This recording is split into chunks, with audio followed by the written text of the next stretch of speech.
বন্ধুরা, কৃত্রিম ভালোবাসা এক রোবট স্ত্রীর গল্প।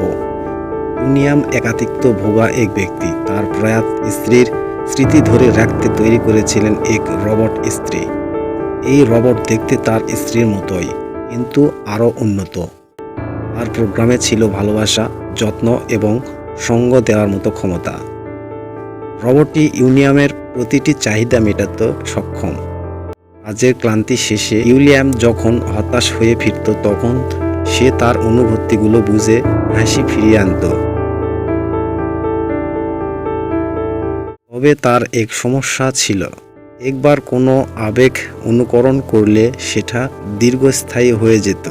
সময় কেটে গেল, ইউলিয়াম তার রোবট স্ত্রীর সঙ্গে সুখী জীবন কাটালেও রক্ষণাবেক্ষণের কথা প্রায় ভুলে যেত।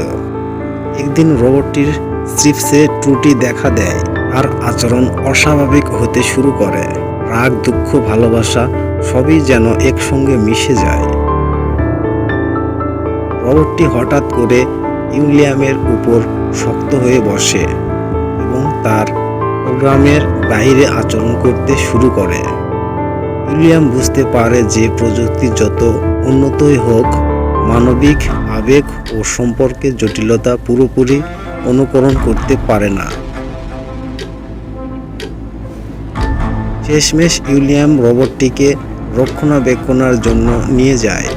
রোবটটি ফিরে এসে আবার আগের মতো স্বাভাবিক হয়ে যায়, কিন্তু ইউলিয়াম উপলব্ধি করে এই রোবট যতই নিখুঁত হোক, এটি কখনোই তার স্ত্রীর পরিবর্তন প্রাকৃত ভালোবাসা উৎস হতে পারে না। এই গল্পের কৃত্রিম বুদ্ধিমত্তা এবং মানবিক আবেগের সীমারেখা নিয়ে আমাদের ভাবতে বাধ্য করে। এরকম নিত্য নতুন ভিডিও পেতে অবশ্যই লাইক করতে ভুলবেন না। ধন্যবাদ।